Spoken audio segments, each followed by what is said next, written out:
Olá meu amigo, olá minha amiga, sejam muito bem-vindos ao meu canal. Eu sou Antônio Sanches e vamos para mais um vídeo de Direito Processual Civil. E nesse vídeo eu vou falar com você sobre incidente de arguição de inconstitucionalidade. Para falar isso, para entender esse sistema, você tem que lembrar que o direito brasileiro ele divide a análise da constitucionalidade de uma lei ou ato normativo, ou seja, de matéria infraconstitucional. A análise da constitucionalidade ela é classificada e dividida por várias maneiras, em relação ao momento, em relação ao órgão, e uma dessas classificações é em relação ao procedimento. Basicamente, você lembra, nós temos dois mecanismos para analisar a inconstitucionalidade de uma disposição infraconstitucional. Nós temos o controle concentrado, em que a ação se destina a verificar a constitucionalidade ou a inconstitucionalidade de lei ou ato normativo infraconstitucional. Então aí você tem a ADIM, a ação direta de inconstitucionalidade, a ADECOM, a ação declaratória de constitucionalidade, você tem a ADPF, arguição de descumprimento de preceito fundamental. Então esse é o controle chamado concentrado ou objetivo, processo objetivo, em que não estão envolvidas pessoas, está envolvida somente a lei. A análise da lei é verificada à luz da Constituição. Existe um outro mecanismo também, que é o controle difuso de constitucionalidade. O controle difuso de constitucionalidade ele pode ser feito em qualquer processo. A alegação da inconstitucionalidade pode ser feita em qualquer processo. É o chamado incidenter tantum, ou seja, no andamento de um processo, incidentalmente em um processo, é arguida e eventualmente decretada a inconstitucionalidade. Pois bem, é disso que estamos falando. O incidente de arguição de inconstitucionalidade é algo que acontece no controle difuso, naquele caso em que o autor ou o réu, para sustentar a sua pretensão ou a sua defesa em juízo, alega a inconstitucionalidade de um dispositivo infraconstitucional. Isso pode acontecer desde o ajuizamento da ação. O autor, já na inicial, pode colocar que lei tal é inconstitucional, por isso pede a procedência do pedido. Uma coisa, por exemplo, envolvendo tributo. Por outro lado, o magistrado, na vara, o juízo de primeira instância, ao julgar o pedido, ele pode decretar inconstitucional a lei, o decreto ou qualquer coisa que o valha. E aí, como causa decidente, como causa de decidir, como razão da sua decisão, como fundamentos da sentença, o magistrado julga, por exemplo, procedente o pedido, decretando inconstitucional uma lei. E o magistrado pode fazer isso na vara. Aí o processo vai para o tribunal. Quando o processo vai para o tribunal, você já sabe, ele vai para uma câmara composta por 5 julgadores. Desses 5, só 3 vão julgar a apelação. E é aí que entra o incidente de declaração de inconstitucionalidade ou o incidente de controle de constitucionalidade pela via difusa. Nesse caso, havendo a alegação de inconstitucionalidade, esse dispositivo, esse texto infraconstitucional, terá a sua inconstitucionalidade apreciada e decretada pelo tribunal. Porém, a Câmara não pode fazer isso. O órgão fracionário do tribunal, Câmara, não pode decretar uma lei inconstitucional. Por quê? Porque existe um dispositivo na Constituição que proíbe isso, ok? Vamos dar uma olhadinha aqui nesse roteiro. Então agora você já sabe para que serve esse controle concentrado e esse incidente de arguição de inconstitucionalidade. Na verdade, aqui você vai pensar o seguinte: quando uma apelação, remessa necessária, ação não importa.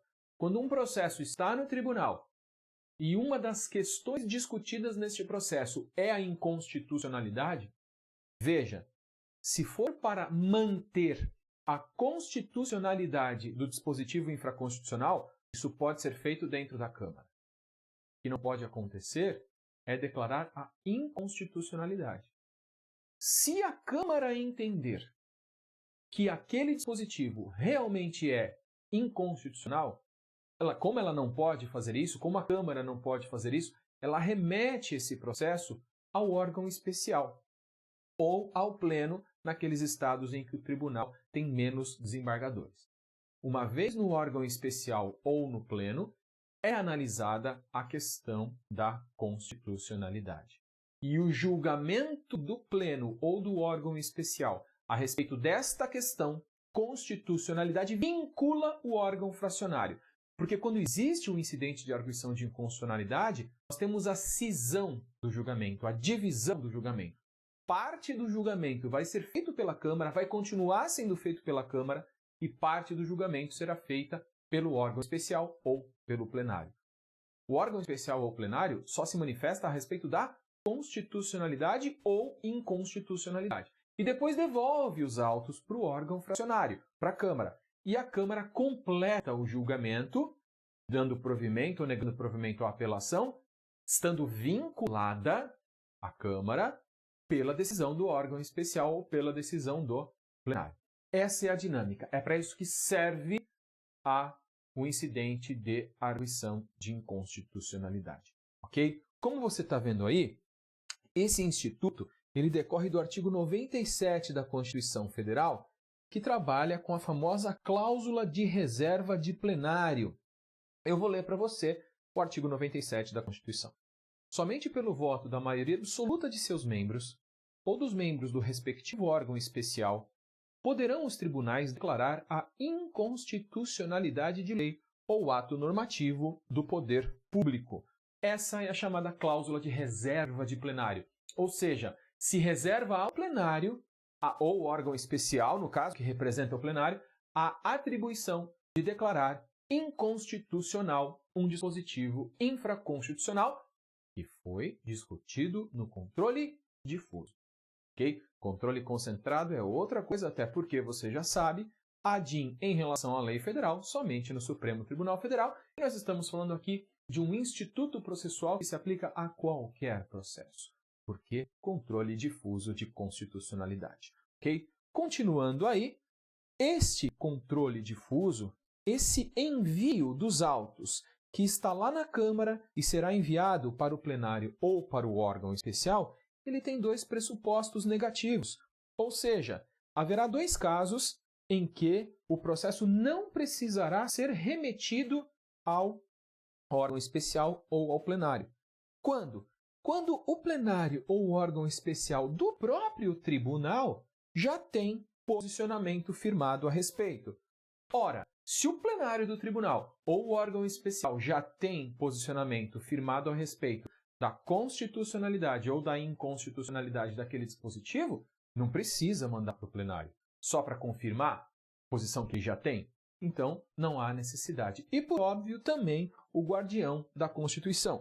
Se o Supremo Tribunal Federal já tiver posição consolidada do seu plenário neste sentido, tanto pela constitucionalidade como pela inconstitucionalidade, também não há necessidade de mandar para o plenário do tribunal local, Tribunal de Justiça ou Tribunal Regional Federal, porque você já tem posição do Supremo a respeito. Então, esses são pressupostos negativos. Mais das vezes, não havendo esse pressuposto negativo, seja do tribunal, seja do Supremo, o processo é remetido ao pleno ou ao órgão especial para analisar a constitucionalidade.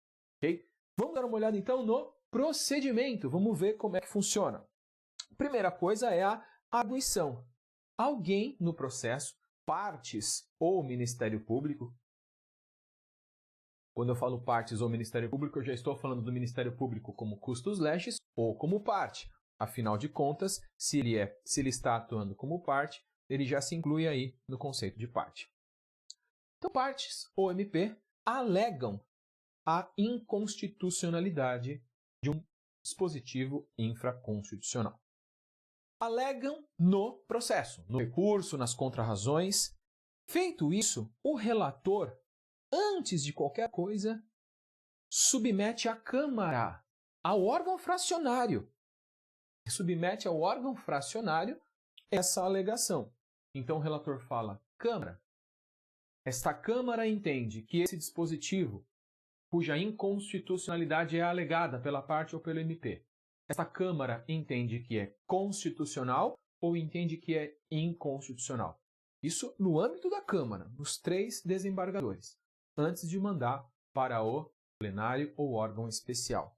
E a Câmara pode rejeitar a alegação de inconstitucionalidade. A Câmara fala assim, não, esse dispositivo é constitucional. Lembra? A cláusula de reserva de plenário lá do artigo 97 da Constituição impede que o órgão fracionário declare a inconstitucionalidade. Não impede que o órgão fracionário declare a constitucionalidade. Então, se a Câmara entender que o dispositivo é constitucional, ele rejeita a alegação de inconstitucionalidade e prossegue com o julgamento. Por isso que você está vendo aí. Se for rejeitada a alegação, o julgamento no próprio órgão fracionário, ou seja, na própria Câmara, prossegue para conclusão e elaboração do acórdão. Por outro lado, se a Câmara entender que sim, existe uma inconstitucionalidade, a Câmara acolhe a alegação de inconstitucionalidade. Mas lembra, a Câmara não pode decretar a lei inconstitucional. Então a Câmara fala assim, bom, nós entendemos que é inconstitucional. Vamos submeter essa questão ao órgão do tribunal que tem competência constitucional para declarar essa inconstitucionalidade. E manda isso ou para o pleno ou para o órgão especial. E aí o que acontece? Lá no órgão especial ou no plenário do tribunal, o incidente é julgado. Okay? Então a questão da constitucionalidade ou da inconstitucionalidade é julgada. E vamos ver como é que vai ser esse julgamento. As pessoas jurídicas de direito público que participaram da edição do ato impugnado, da lei, do decreto, não importa. As pessoas jurídicas de direito público que participaram da edição, da elaboração do ato impugnado, elas podem se manifestar, obviamente para sustentar a constitucionalidade daquilo. Também podem se manifestar os legitimados para ADIM, os legitimados para ação direta de inconstitucionalidade. Depois você dá um pulo lá no artigo 103 da Constituição e dê uma olhada naqueles que são legitimados para ADIM, eles podem também se manifestar, já que se está discutindo constitucionalidade. Ok? Admite-se também, pela importância do tema, a participação de amicus curiae. Então, o relator do incidente, não do processo, o relator do incidente pode admitir a participação de amicus curiae que vão se manifestar para um lado ou para outro. Lembra, o amicus curiae, ele defende o posicionamento que ele entende o correto. Então, não é um assistente do autor ou um assistente do réu. Concluído o julgamento pelo órgão especial ou pelo plenário, os autos são devolvidos para a Câmara, que conclui o julgamento do processo. O processo não é por completo julgado no órgão especial. O órgão especial só analisa a questão da constitucionalidade. Decide isso e devolve o processo para a Câmara e conclui o julgamento do processo. Só que a Câmara é obrigada a acolher a posição firmada pelo órgão especial a respeito da constitucionalidade. Então, se o órgão especial disse que é constitucional, o julgamento por parte da Câmara tem que se fundar na constitucionalidade. A mesma coisa se a Câmara, se o órgão especial reconhecer inconstitucional o dispositivo. A Câmara precisa se submeter a isso e concluir o julgamento tendo por base a inconstitucionalidade. Então, o julgamento foi cindido, foi dividido. O órgão especial decide a questão da constitucionalidade e a Câmara decide o resto do processo. Tanto é que da decisão do órgão especial a respeito da constitucionalidade ou não cabe recurso. Porque essa decisão do órgão especial, é só um pedaço do julgamento. O acórdão julgando o processo não foi proferido ainda, não foi prolatado ainda. Esse acórdão só será publicado, só será prolatado, só nasce esse acórdão depois que a Câmara concluir o julgamento, a partir da devolução dos autos pelo órgão especial. E aí sim, publicado o acórdão, julgando o processo, contra este acórdão caberá recurso especial e ou recurso extraordinário ou recurso ordinário, se for o caso. Ok? É isso que diz a súmula 513 do Supremo Tribunal Federal. O recurso eventualmente interponível não é contra o incidente de arguição de constitucionalidade. Não é contra a decisão que foi tomada pelo órgão especial. E sim, o recurso eventualmente interponível é interposto contra o julgamento da apelação, contra o julgamento da remessa necessária, contra o julgamento da ação de competência originária. Isso é o que diz a súmula 513 do Supremo Tribunal Federal. Okay? Eis aí, então, um incidente de arguição de inconstitucionalidade para dar implementação à cláusula de reserva de plenário, estabelecida pelo artigo 97 da Constituição Federal. É isso aí. Um abraço, bons estudos e até a próxima.